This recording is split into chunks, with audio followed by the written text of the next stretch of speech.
যুক্তরাষ্ট্রের সাম্প্রতিক বিমান হামলায় ইরানের 3টি প্রধান পারমাণবিক স্থাপনা ফোর্দো, নাতাঞ্জ ও ইস্পাহান লক্ষ্যবস্তু হয়েছে।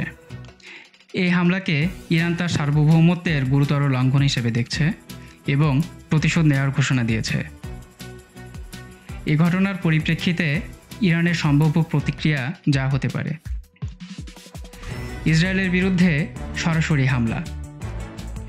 ইরান ইতিমধ্যে ইসরায়েলের বিভিন্ন শহরে ব্যালিস্টিক ক্ষেপণাস্ত্র নিক্ষেপ করেছে, যার ফলে অন্তত 14 জন আহত হয়েছে। মার্কিন সামরিক ঘাঁটি ও নৌবহরের উপরে হামলা। ইরান হুমকি দিয়েছে বাহরাইনে অবস্থিত মার্কিন নৌবহর এবং পারস্য উপসাগরের মার্কিন, ব্রিটিশ, জার্মান ও ফরাসি জাহাজগুলো তাদের লক্ষ্যবস্তু হতে পারে। প্রক্সি গোষ্ঠীর মাধ্যমে আক্রমণ। ইরান সমর্থিত গোষ্ঠীগুলো যেমন হিজবুল্লাহ, ইরাকে শিয়া মিলিশিয়া এবং ইয়েমেনের হুতি বিদ্রোহীরা মার্কিন ও ইসরায়েলি স্বার্থের বিরুদ্ধে হামলা চালাতে পারে। হরমুজ প্রণালী বন্ধ করা। ইরান হুমকি দিয়েছে পারস্য উপসাগরের গুরুত্বপূর্ণ এই জলপথটি পশ্চিমা জাহাজের জন্য বন্ধ করে দেওয়া হতে পারে, যা বৈশ্বিক জ্বালানি সরবরাহে বড় ধরনের প্রভাব ফেলতে পারে। কূটনৈতিক পদক্ষেপ। ইরান জাতিসংঘের নিরাপত্তা পরিষদের জরুরি বৈঠকের আহ্বান জানিয়েছে এবং আন্তর্জাতিক সম্প্রদায়ের কাছে যুক্তরাষ্ট্রের এই হামলার নিন্দা জানানোর আহ্বান জানিয়েছে।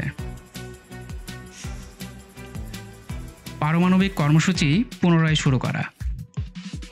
ইরান তার পারমাণবিক কর্মসূচি পুনরায় শুরু করতে পারে এবং পরমাণু অস্ত্র অর্জনের পথে এগিয়ে যেতে পারে, যা আরও বড় ধরনের সংঘাতের আশঙ্কা সৃষ্টি করতে পারে। আন্তর্জাতিক প্রতিক্রিয়া। জাতিসংঘের মহাসচিব অ্যান্তোনিও গুতেরেস এই পরিস্থিতিকে অত্যন্ত বিপজ্জনক বলে উল্লেখ করেছেন এবং সকল পক্ষকে সংযম প্রদর্শনের আহ্বান জানিয়েছেন। সারসংক্ষেপ: ইরান এখন একাধিক প্রতিক্রিয়া দেখাতে পারে, যার মধ্যে সামরিক, কূটনৈতিক এবং অর্থনৈতিক পদক্ষেপ রয়েছে।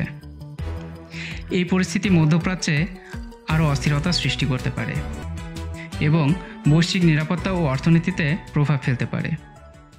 মোহাইমিনুল ইসলাম, ফিনান্সিয়াল পোস্ট।